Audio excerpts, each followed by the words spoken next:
Welcome, everyone, to Dorian Destinations podcast. My name is Franco Interian, and this is... Julie Agusto.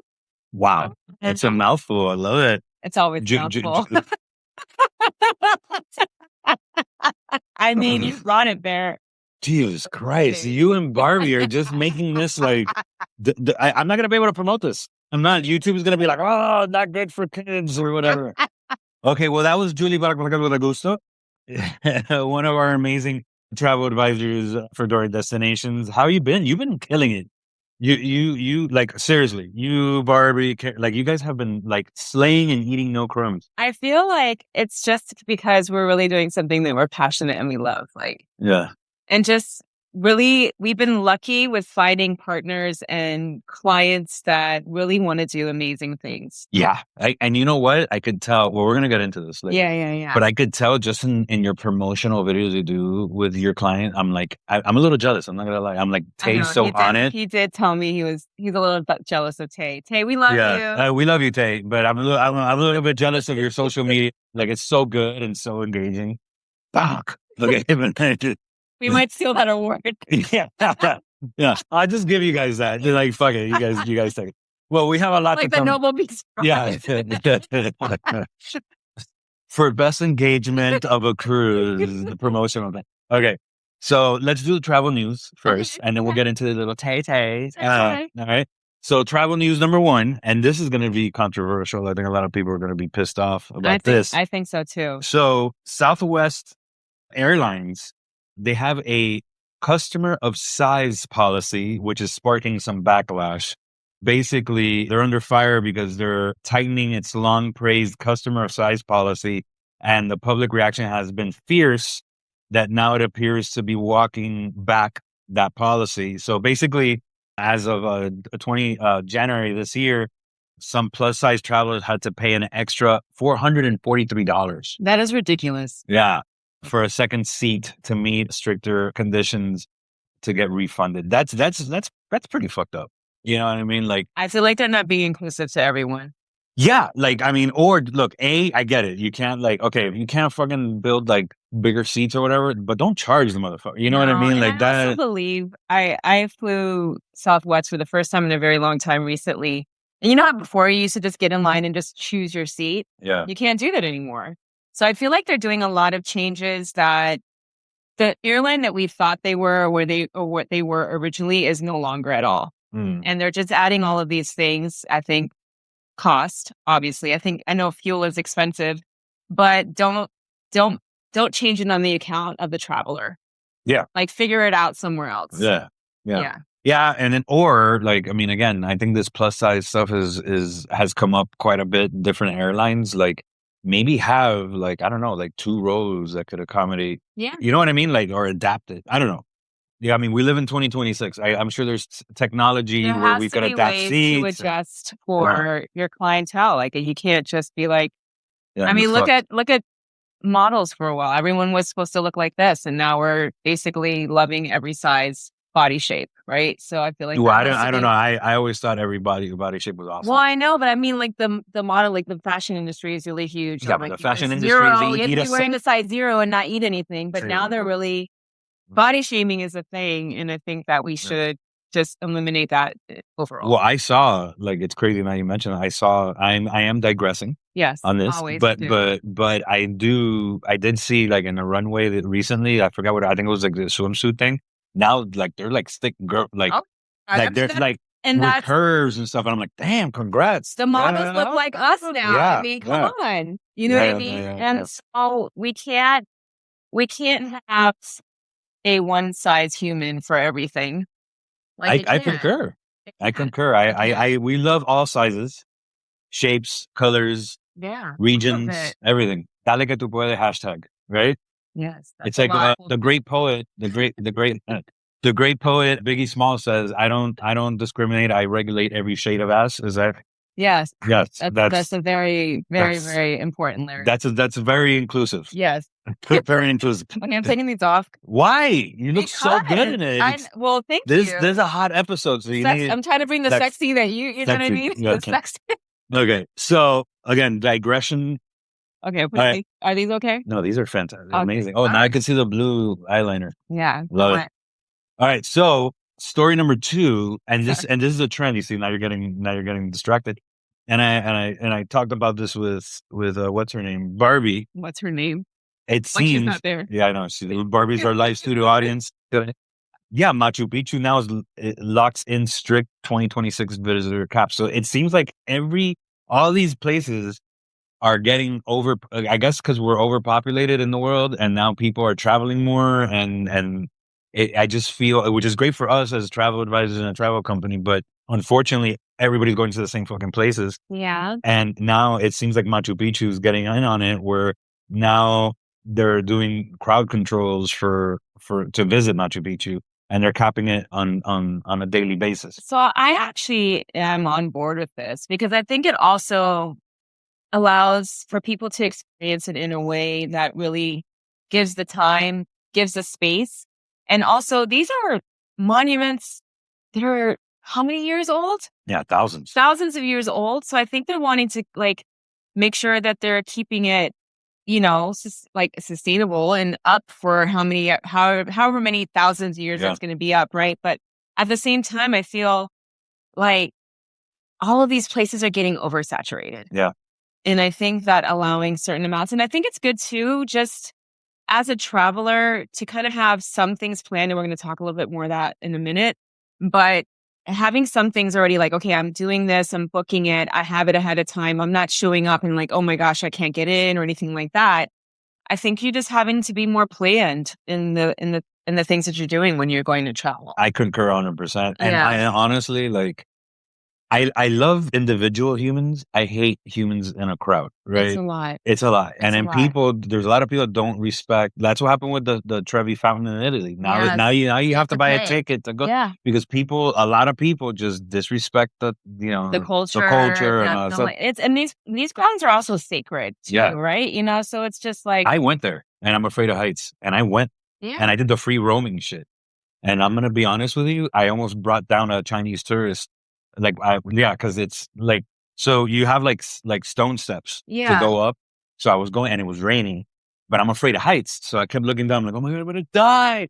And then there was a Chinese tourist there. So I held on to the Chinese tourist. I go, if I die, you die. Oh my God. Yes. And he was like, no. I'm like, and the steps to go up these temples are very rigid. They're old and stuff like that. When I went, what's the big one in Mexico? Oh, the Ichiban. No, what? I can't remember it right now. It's the actually the pyramid. The temple was actually closed. You couldn't walk up it when I walked. So Chichen Itza. That's what I meant. Chichen Itza was, you can go, but we weren't able to walk up the temple But did you see what happened? A bunch of people were going off the damn hill. Yeah, and now they opened it up again, and the same thing happened. So they probably closed it. So it's just I think you just need to go and just all the wonder of what you're seeing, but you don't have to fully experience it, for safety reasons, and and with a lot of people there, it's just not doable. Well, not now with the cap. So in high season, it's 5,600 people per day. And still a lot. Yeah, it is. And 4,500 in the low season. Yeah. But it's cool because they have 3 different circuits: the Panorámico, Clásico, and Realeza. So it's 3 different, I guess, ways that you could see Machu Picchu. So it's not only the set amount. So it's only okay, this group, X amount goes on this one, this experience, and this experience, which is cool. Well, it's kind of like the Colosseum too. You pay for the access that you want. Yeah. The best access is going underground, but but that you pay for that access, and I'm with them 100%. 100%. I hate over tourism, seriously. No. And I feel like there's so many more wonders and things to see. And I feel like people are just looking at just the things that everyone else is doing. Yeah. On instead Instagram. of just exploring beyond that. Well, Barbie, she rarely says anything that, concrete. I'm playing Barbie. I'm just playing. That was a bad joke. But she did bring up a great point in the last podcast. She goes, there are alts to every place, instead of Costa Rica, go to Nicaragua. Yeah. There are, the world is a very big place, and a lot of beautiful things that, it might not be on your Instagram feed, but shit, you'll probably get something. So, for example, I have some clients that are going to Italy next week, And initially they wanted to do Rome, they wanted to do the Amalfi Coast and Florence. But this is a multi-generational like travel. They have their 2 kids, the 2 older the moms, and the couple that are going. And it was going to be a lot of like back and forth. And so what I decided to explore for them is like, okay, and they really wanted to do Tuscany. So they're staying most of the time in a Tuscan villa, but on the west coast of Italy, where they have access to Forte dei Marmi, which is a flat, beautiful beach. Nice. They also have a day where they're going to La Spiezza, right? Which looks very identical to the Amalfi Coast with the cliffs and the houses and stuff like that. And they're doing a boat tour there. So there's like, you can still have like, everyone's going to the Amalfi Coast. Everyone wants to go there. There's only that one road that gets you there forever. And it's not even like pleasant to even do because you're walking all of these cliffs. I think when you went, like, well, I mean, that's the thing. Like, what is it? So I finally went to Positano. I think Positano. Yeah, I forgot. Yeah, and then Shannon's like, "Oh my god, because you got to see Positano." I'm like, "Okay, that's great." And then when I went there, I was like, "Wait a second. To me, it's pretty, but it's like a flea market and going uphill in a flea market. Yeah. I don't want to shop. I don't like shop. Like I don't like shopping like that. And then it's like all I'm doing is going up and seeing shops. I'm like, no, I'd rather go back to Sorrento and just like chill, go to a nice restaurant. So it's like sometimes it's not what it's cracked up to. Yeah. So there's areas in specific countries that have a lot of that similar likeness, right? That you don't necessarily have to do what everyone's doing on social media. You can still explore and adventure other areas. So they're doing that and they're super excited because everything is within close proximity to the villa. Plus they have all of the wineries close by. So it's just perfect. Yeah. That's why you're a great travel advisor. I'm telling you, because it's also experience. People's like, oh, I want to see this, but are you willing? Like, if you're going with your same thing with we traveled with my dad. My dad can't walk too much. I'm like, okay, I want to know what he wants to see, but the rest we're going to adapt to make sure that he has a nice experience versus we have to see exactly these things because no, I want him just to relax and it's the whole. It's not just seeing the things you have to see; it's also experiencing. Yeah. Nice experiences there. I don't know. Congrats on that. That was thank you. I love that.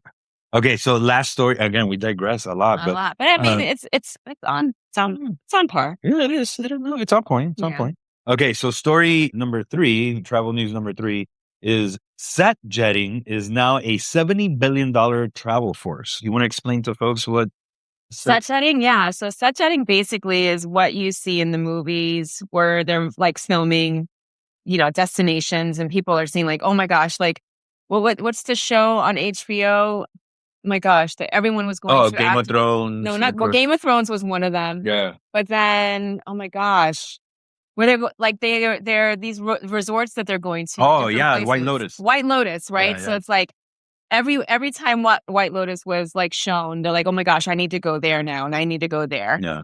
And I think I see it both ways. It is good for the tourism of the country and so forth. But I think sometimes even more so, like sometimes these places don't have the capacity for the tourism, right? So they're not even prepared for it, which in turn can then lead to like maybe a not so great experience with your travel. So I think it's a huge thing right now. I think people are seeing things on television or the movies and like, oh my gosh, I want to see there. I want to go there. Or even with influencers now. I think there's a whole bunch of travel influencers and like they're showing different places that they're going, but it's like the same place. Yeah, and that's there's so much world, and that's the over tourism that we're talking about. Yeah. Like you get featured the same place by all these content sources that you're like, now everybody goes there. It's like, dude, now you're just sending way too many people at the same place because everybody wants to see the same thing. It's like, no, there's Nicaragua, there's other things. Like you guys had mentioned in the last episode, Japan, which is huge. I think I knew like. In the matter of the first 4 months of this year, I knew maybe 6 people that were in Japan, which is great. And I haven't had the experience to go yet, but they were all going to the same places. And Japan has so much to offer. Yeah. I think, yes, you go for the first time and you go to like the places that are most popular, but there's so much more to explore in Japan that people need to venture on. Yeah, but I'm going to give you a key stat here. The global screen tourism sector was valued at $66 billion in 2025. And it's projected to hit $71 billion in this year. That's a lot. With 81% of Gen Z and millennial travelers planning getaways based on what they watched. Yeah, that's insane. And then we did one thing about what's that gay hockey show? Heat rivalry. Heated rivalry. Yeah, we did it. Barbie does. Yeah, apparently. So heated rivalry. We did a segment not too long ago that the Canada like cabin thing has like boomed because everybody wants, I guess, a heated rivalry. I don't know. It's like when Twilight happened. Everybody was going to up Seattle, to like Seattle and stuff like that, you know, because they were looking for their. Well, it's crazy. When we were looking for an apartment in Italy, we were set on Verona. I wanted Verona. I still love Verona. But what happened was when we went to Verona, there was a show that hasn't come out yet.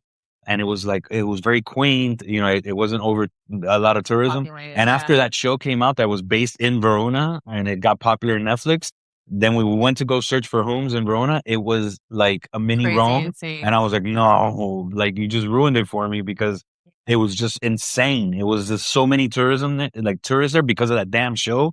I was like, forget it. We're not buying here. Well, I always wanted to go to Tuscany because of the movie Under the Tuscan Sun. Yeah. So good.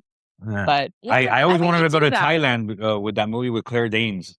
Oh yes. Well, was it Breakdown? I don't know. Like she went to jail. Yes, that was a really good movie. Yeah, and I still wanted to go to Thailand. After. Yeah.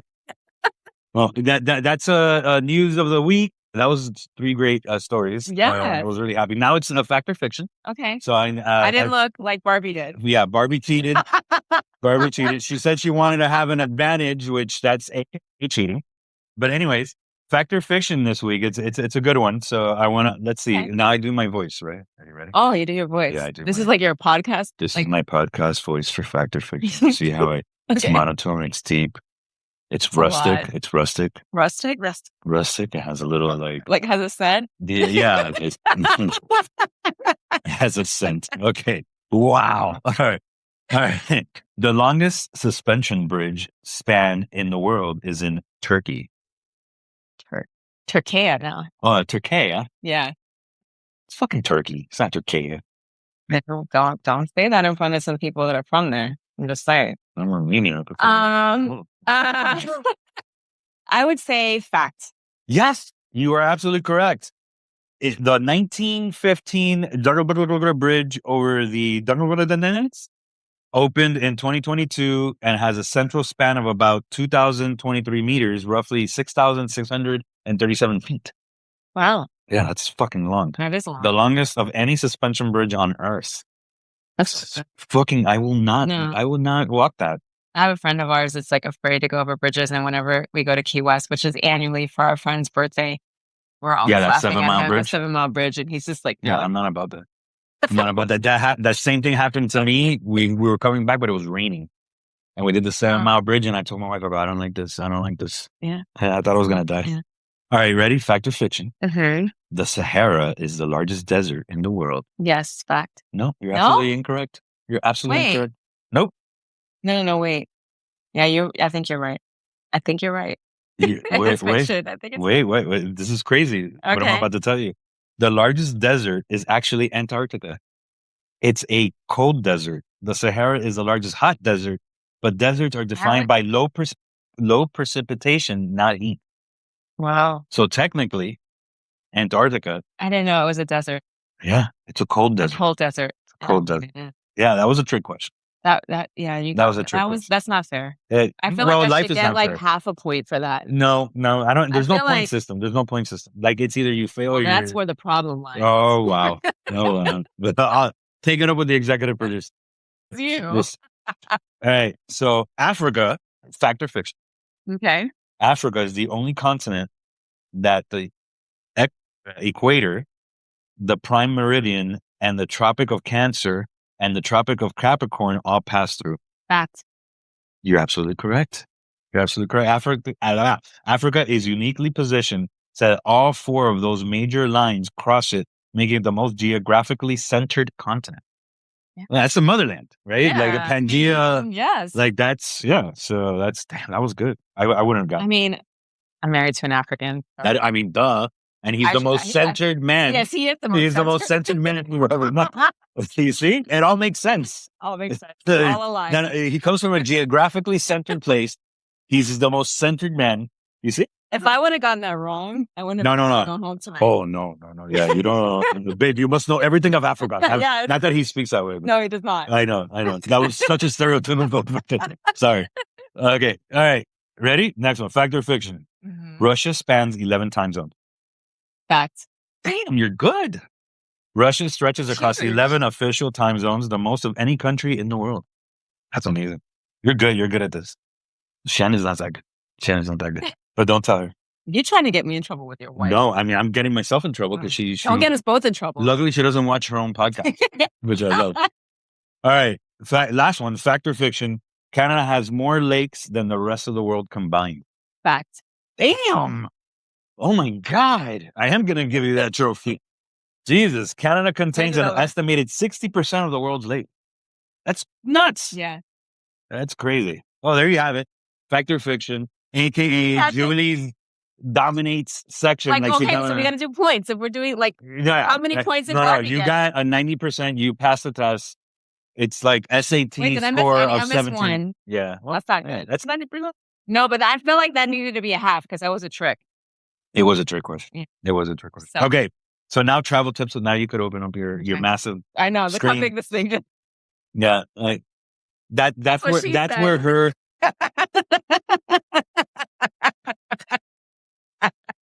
I mean, that's where her husband watches. I know. Jesus, now, if Karen starts talking like that, now we're all in big trouble. Yeah, we are. Okay, I don't even know where I'm supposed to be. Segment 3. Okay, it's the travel tips. Okay. Is that? Am I there? No. Yeah. So okay. So I'm gonna say the title of the segment, and then you're gonna say the first tip or hack. Okay. Okay. So travel tips of the week, ladies and gentlemen. It's the 5 travel tips of the week. Smooth travel with a large group or family. Yes, that's a lot. I mean, most of my clients are doing these huge reunions, multi-generational groups. This is a thing now. Hell yeah. A lot of people are traveling and getting together. Which is great. I think it's fine, but I think it's cyclical, right? I think when people experience this, they're gonna be like, why the fuck did I do this? And then they're gonna start doing solo travel. I think it's what time in your life that you're in. Would you like to do multi-generational? I do it. I do it now. Why? I don't see you traveling. Well, I just did a short travel for our niece's graduation, and so where? Minneapolis. That's probably why. Oh yeah, I didn't. That's why you didn't post it. I didn't post that, but very proud of Salome. But it was. The cool thing is that we had multi-generational, family going, and our app was first of all, the older generation did not want to download the app. Yeah. But they had the PDF. They're like, oh, the PDF, and they printed 20 pages of the itinerary. But it was just really nice because we were able to see when everybody was coming in, what we were doing, all of that stuff. So yeah, I've been doing it. Yeah, I like it. I like that I took my dad to Italy and stuff like that. Just seeing what's great about it is that you see your kids in awe, and then you see your parents in awe, and you're like, I made that shit happen. I own them, type thing. It's all because of me. I'm the most important person in this family. Always. Yeah, always. So, but I think the first tip is align on the trip vision before you book anything, right? Agreed. Yeah. So the whole group has to be on the same page, basically. Yeah. I'm actually booking a reunion for a family next year. They usually do it in the same area. They all meet up in one place, but they're actually wanting to go to a destination reunion this year. So the good thing I would say with this is that if you're doing a big group, have those maybe that 1 or 2 person that are kind of planning the whole thing with the advisor. And then from there, just have a plan. Don't give people options. If you give them options, it just goes crazy. People that can't decide. I also have another big group safari trip that's happening next year too. You're fucking slaying. You are slaying. And it's for this family, but their son is graduating from high school, so this is nice. their gift to him. But it's his friends' families, so it's a huge. But the key thing is like, okay, come with a plan and a package of what you're doing for these groups already, and then just say this is what we're doing. Because if you give too many options, too many hands in the cookie jar. Yeah, which is crazy because the next tip is really like, I think, and I agree with this tip, get a travel advisor because I think if there's any one type of trip that a travel advisor is the best thing to have a travel advisor is this. It's large groups and family because it's just so chaotic that you're going to need a professional help on this one. Yeah. Yeah.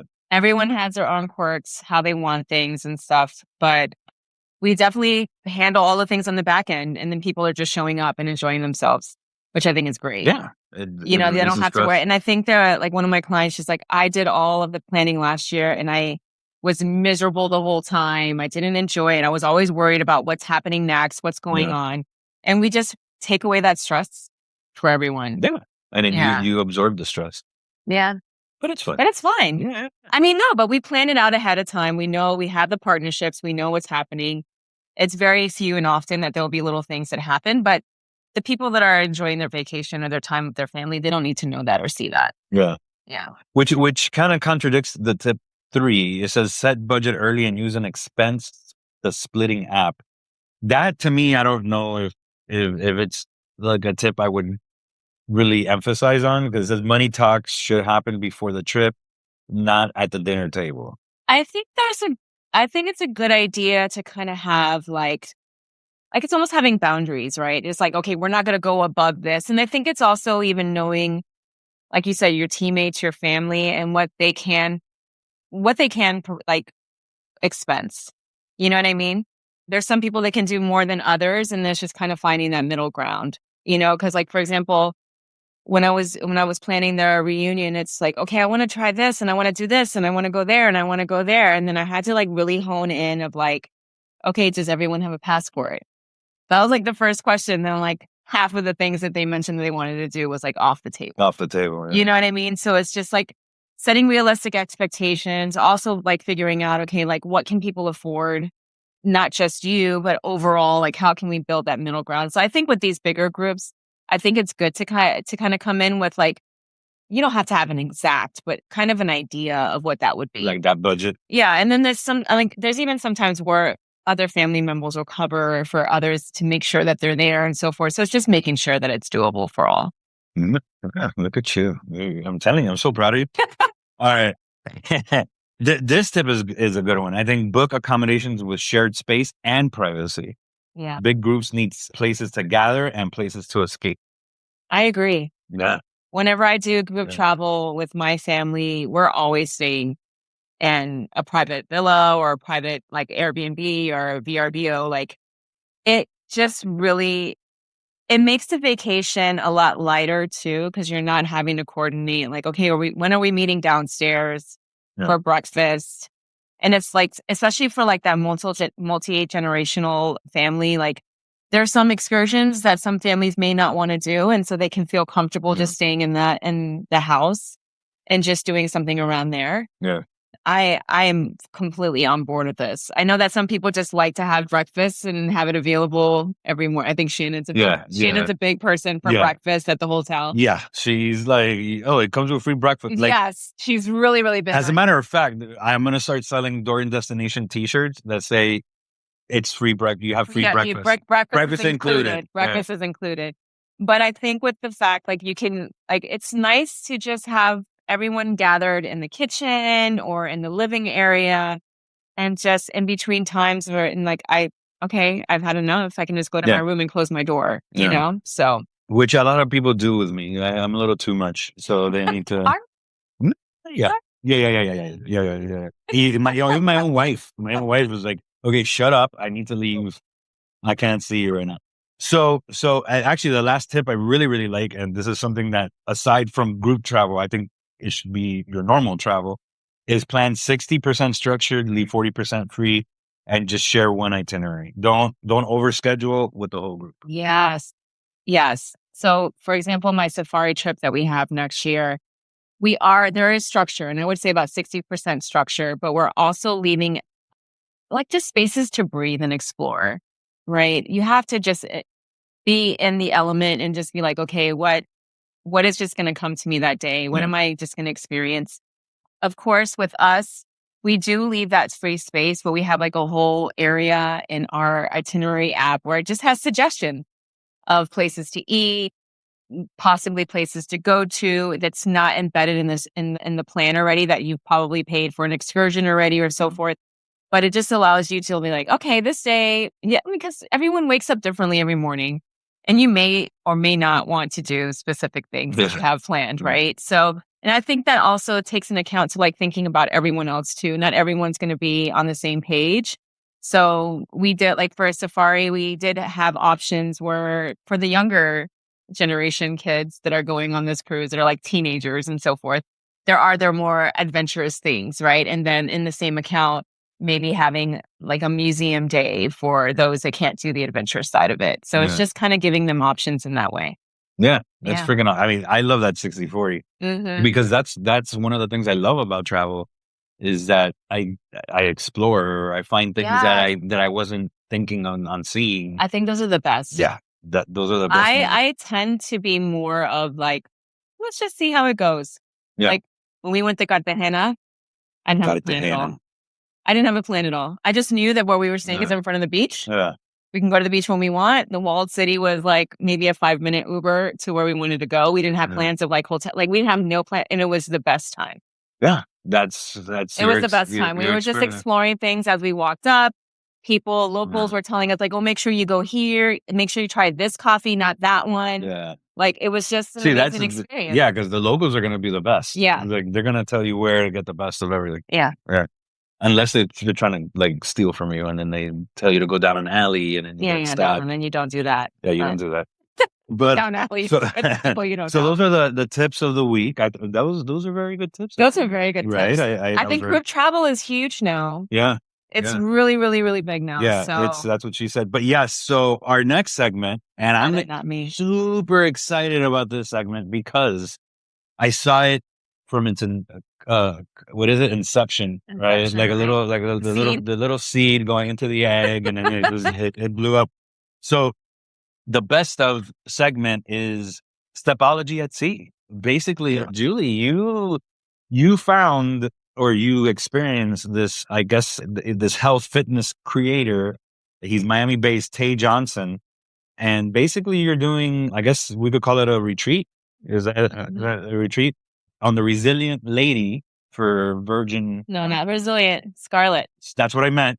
Scarlet Lady. The sorry. one with the red hair. Yes. There's 4 mermaids. Yes. There's 4 ladies. There's 4 ladies, and it's the Scarlet one. It's the one that's red and red hair. So it's Stepology at sea. So why does it matter? It's pretty much sailing with Tay Johnson, Miami-based founder of Stepology, the Tay method. All right. Snap, snap. Certified personal trainer, stretch coach, and 5-hour yoga instructor. 500 hours. 500 hours, sorry. Basically Stepology fuses old school step aerobics with modern dance, choreography, cardio, and shuffle work. This is fantastic. Yeah. I think this is great. So please, let's break it down. Like what this is, what this retreat is with Tay, 500-hour yoga Stepology guru. I mean, and if you want to experience Stepology, if you're in Miami, he has classes already on the weekends at She Moves. But it's very nostalgic to me, and I think that's why I really started enjoying it, is because step aerobics was something my mom was doing. And I think even with him, that's his mom was doing it as well, right? And so this dance studio that I was at had these step aerobics, and it was just a part of my life. And I think that now it's coming back, which is great. That's awesome. Because there's a whole generation that didn't experience that, like in the 80s and anyone beyond the 2000s that were born probably don't even know what that is, right? Yeah. So it's really coming back, and it makes it very fun, and it's just for everybody. Like you don't have to be coordinated. You can just come in, learn the steps, or even just do the same step over again while everyone else is doing something else. But it's just a really good time. And so Virgin is an amazing. I was going to ask you that. Like, why did you pick Virgin and the Scarlet? Because I think that they marry well together, like Stepology and Virgin, just because they're just like 18 plus cruise, no kids. It's a very fun experience. Like everything that you're doing there is it's just fun overall. And the accessibility that you have to do things on the cruise, plus when you're at the ports, right? So I thought it was a good marriage between those two and just adding more fun to the cruise that already has all of it, right? Yeah, because I see here it's already like a wellness. Like it already has that. It has Redemption Spa, B Complex, the Athletic Club, the Runway, the Perch. Yeah. All these are like wellness centered architecture in the ship. So it sounds like it's a perfect fit. And wellness right now is huge in travel. People are doing a lot of things around wellness, traveling for wellness, going to places specifically for wellness. So we're just bringing that aspect to it. I wish I thought that way. I don't. I travel to get fat. I travel to like just eat, consume, and just like drink and like drool. Like I want to be a little debaucherous to my body. I mean, you could be debaucherous. Oh, like I work out to then enjoy myself when I'm on the cruise. But not to the extent that like I have love him. Okay, I have love him. Yeah, but no, I honestly like. And listen, I'm gonna be very honest. I'm a little jealous because what you have put together with Tay, I just find it so engaging, so amazing. I think you guys even like it's the perfect ingredients. I think that's happening here because Tay's such charismatic, energetic, vibrant human. So are you.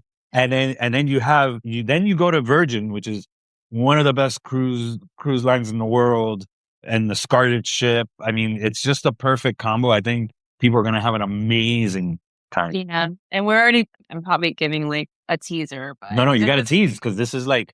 This won't be the last one. Oh, hell no. No. This is the first like. But this is the first. Well, we're gonna have hopefully a good interview with one from Virgin just to talk a little bit more in depth. And then hopefully I could get Tay. Yeah. I want Tay. I want Tay. I want a little, is it Tay? Tay, right? I can say Tay. But I can say Tay. I can't say Tay. I don't know. You're going to have to ask him. Damn it. Now he's probably not going to come on because I call him Tay. Damn it. All right, Tay. Well, I know. Sorry. But it is happening next year on the Scarlet Lady, April 12th. Wait. Before you get into the details, I want to know what is the sailors could expect? Like, what is it? Is it daily? Like what are they going to expect? So there's going to be 2 days of Stepology on the cruise, the days that you're at sea in between going, and then enjoying the ports beyond that. So we really want you to come on board and experience and enjoy everything that Virgin has to offer, but with some Stepology there too. So there will be some mornings for Step, and then we're just having a great time together, just getting to, it's really bringing a lot of people together. And again, also multi-generational. We just had someone book and he's bringing his mom. His mom used to do step aerobics. And so she's coming as well. But let me tell you something. Yeah. So my wife's aunt, like 85, Gigi, love her to death. Amazing. She did the worm in my wedding, brother. That's how crazy she's Irish. She was a step, like she did step. Yeah. And it's like, I guarantee you, if I tell her what you're doing, she's going to book it because she loves step. She loves doing all that aerobic. It's amazing. She should come. Yeah. It's going to be a good time. It's going to be an amazing time. And I'm going to be honest with you because the host is very important. And I think the person who's organizing it, which is yourself, is very important. And the vibes that you guys give out, it's a good time. It's a good time. It's a good time. It's a good time. Yeah. And we've also, Virgin has these excursions that are cold shore things. And we really wanted to make sure that there was 3 things that were covered and really like experienced at the ports. So like a cultural moment, an adventurous moment, and then a culinary moment. So in Puerto Plata and Dominican Republic, we're going to be going to the falls, doing zip lining. And Bimini, of course, we have access to the beach club that Virgin has, which is amazing. But beyond that, we're going to do a cultural heritage tour as well as a culinary experience. So like we wanted to make sure Conch ceviche. Yes, right. Yeah. So we wanted to make sure that those 3 elements were definitely important in bringing that, like making people, the adventurous part, stepping outside of their comfort zone and just like, okay, I'm gonna do this even though I'm afraid. Some people may not want to do it, and that's fine, but just giving them that exploration of like, okay, I'm going to just push myself a little bit into joy. That's awesome. Yeah. That's freaking awesome. Yeah. No, if I wasn't broke, I would sign up. No, you're going to sign up. You gotta go. I can't. Yes, you can. We'll talk about. We'll talk about. I mean, look it up. Sorry. I can look at it. I know. That's fucked up. I know. Actually, it is very, very good. I mean, you know what I like about this, and we don't talk about pricing or anything like that, but I kind of have to, because I know you're going to give all the details right now, but like the deposit's only $200. That's it. And honestly, like, say $200 per sailor. Say all the details, and you can see how like it's like really nothing, and you're gonna get everything you just mentioned. Exactly. It's the $200 deposit just to lock in your cabin. What do you mean? When are we sailing here? Oh, it's April 12th through the 17th, so next year. Okay, next year. Just 5 days. It's not a long time either. It's not a huge commitment that you have to, like, you know. What do you mean? Resilient. It's not the Resilient. It's the Scarlet. Put that there. No, you should have updated it. I didn't see that part. It's the Scarlet Lady. The Scarlet Lady. Scarlet Lady. I'll put the links. And it's leaving from Miami, then going to Puerto Plata, Dominican Republic, then going to Bimini, and then back to Miami. Nice. So just 5 days. Just a quick. Long weekend. Yeah. Right? So $200 deposit per sailor. If you are going solo, which we have those options too, of course, the deposit would be $400. So there's 2 types of cabins that we're offering. Each cabin have balconies. There's the central sea terrace, which is just a little bit more square footage in the center of the ship. And that's $18.88 per sailor for double occupancy. And if you want to, you don't want to have a roomie, that's fine. We understand. That's only $28.56. And then there's the sea terrace, which also has a balcony and that beautiful hammock that we see, right, all over their ads. For double occupancy, it's $18.20 per sailor. And then for solo sailor cabins, it's $27.22. So you get all of these things that, And then like Virgin has one of the best food. Yeah, like, 20 plus eateries and restaurants, entertainment, the wellness part of it. I mean, I just Wi-Fi. We're embedding gratuity already in it, so you don't have to worry about it. It's all, and then you technology. And exactly. So that's another thing to think about, because it's not only the stuff that is included with the ship and the excursion and all that stuff, but now you're also including the Stepology with Tay, which that is like a premium thing. Not many people can or do that. So it's like, for me, if I wasn't broke, I would be saying. We're going to talk about this offline. He's booking after this. Yeah, 100%. You see, that's why she's a great saleswoman. That's it. But guys, this is amazing. I'm so proud of you. I think this is going to be amazing. Yeah. I honestly believe in this. I know Shannon believes in this. I think that's why we're always trying to push it, because I think this is what I think the retreat and hosted travel. This is going to be one of our best, I think, that Dorian has done, thanks to Julie and her leadership in this. Like it's because there's a vibe here. There's a vibe on it. And I think that's what people want and care about in these retreats and hosted retreats. It's a vibe, not just the everyday travel, but it's, if you're going to travel, do it on a vibe that you just want to, you gravitate towards. So congrats to you. There's a lot of people with families, but figure out the kid. Yeah, I'll babysit. Yeah, everyone bring them to the Club 111. Club 111. Yeah, don't do that. Don't do that. So, all right. Well, that was it. That was the best of, Stepology at Sea. I'm so excited about it. Yeah, more to come. We're going to have a lot more interviews surrounding this event, because it is in April. So we want to make sure we maintain the conversation. Time, and you're only going to put down $200 now. That's it. Lost in your cabin. Like, stop drinking Starbucks and just invest it into this. And then just pay. You have until the end of the year to pay it off. That's there. You go. There's even a payment plan. So it's easy. It's more firm than a firm. Yeah. You like that? Yeah. Marketing guru. All right. Yeah. So here we go. Our last segment, and this one I like. Trying to keep it on the same top. This is a travel hot topic. Our curator-led retreats, the next set jetting, and I have to say yes. I have to say yes. I'm telling you, what I love about this, and I see it with you, and I see it with when Shannon does her retreats for Socation and things like that. Like, this is, I like it better actually than these set jettings, because set jettings, you're seeing something that's not real, inspires you, and then you go, and then you might not have the same experience. What I love about this is that you're getting, people that are influencers, or people that have a story to tell, or or a vibe, and you're connecting with a travel advisor that's going to amplify that vibe, bring those people that want that vibe, and get a curated experience. So to me, it's even better. I think a lot of people, and retreats are not just wellness. There's so many types of retreats, right? Like Shannon does more so on, empowering women and networking and building small business brands and so forth like that.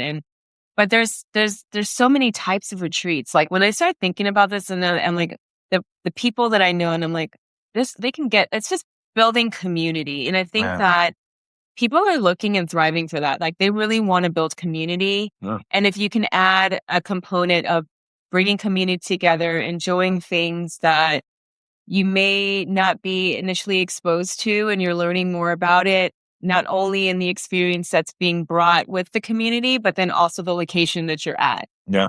I think that's big. And I think there's a lot more people jumping on board for this. Yeah. And what I love, it's not only influencers, but it's from all walks of life, like even business leaders, for team building or just group travel. Like you have a big family, you want to have a certain type of vibe and story to tell within your family. That's why I love this type of travel. Honestly, if you would tell me, and I'm looking from the outside in, like if you were to be a travel advisor, I think I would gravitate more towards that type of setup, because I'm telling a story, I'm producing a story, I'm producing a vibe that people are going to experience, not just, oh, I got to see the Tower of Pisa, Yeah. And I think too, even like with children, I have young children, and I think when we go on trips, it's not also just family, it's also our like extended family, right? So it's also our friends that have kids within the same range. It's actually really nice to do that as well, because I feel like the kids kind of babysit themselves. They're all together. They're enjoying that time. So I just feel like it's a more relaxed and just like a relaxed vibe when you just have that many people. Well, I do it with my best friend. He's Dominican. So yeah, he's slow on setting these trips up because he's Dominican. So it takes about 2 years. But no, what I wanted to say is that we love jumping onto those trips because we're talking about 36 people that go. And it's like my kids start hanging out with their kids. Like you said, they babysit themselves, but our kids are bonding together, and they're going to always talk about, hey, oh my God, remember we went on this trip with the parents and all that stuff. Like, to me, that group travel means a lot because I don't know, we're just experiencing togetherness in a way that our kids are always gonna. And then actually, our kids say it like, "Oh my God, now I'm closer to them because I experienced that." Like, it's so much more meaningful. I think the group and our kids are so young, but we're moving away. We have been for the last couple of years from like gift giving. Like the gift, the gift is going on an experience. That's what we're doing. Like, okay, for each birthday, where are we going? How can we enjoy and just experience something new? And my daughter is still 3 and she remembers the trip that we did. And that's 3, you know what I mean? My son, we just did a trip 2 years ago and I went for Angola for the first time. The kids went to Angola for the first time, which is where my husband is from. And it was you know that Cubans went to war with Angola, did you? Yes, I know that. Who won that one? Angola, right? Yeah. Good. Yeah. Could somebody close the refrigerator, please? Thank you. But but it's just sorry. And then she gets mad at me that I'm too loud in the bathroom. Thanks, babe. Hi. I love you. Yeah, we spoke wonders about you in this podcast. No, but I think that these experiences, even if the kids are young, they're really soaking it all up. And they're really enjoying it. These are moments that you're not going to get back. Yeah.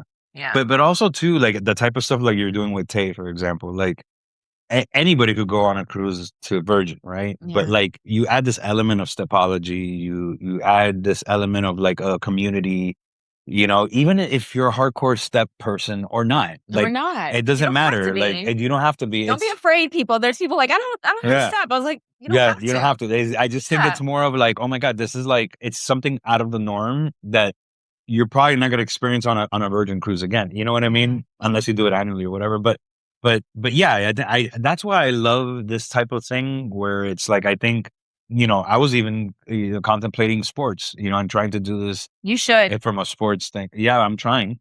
Are you? Okay. So yeah, so that's our last segment. Talk about it. Be about it. Oh my God. Okay, it's too early in the morning for this shit. It's not. It's lunchtime. All right. Well, my day job is calling. I need to get cracking. But this was a great episode. Thank you, Julie, for coming. You're welcome. Thank you for having me. Yes. Anytime. Yes. And then we'll do more of this. Thank you guys for watching. Subscribe, save us, whatever. Do all the things. Do all the things you got to do to make us seem better, more important. Get more awards.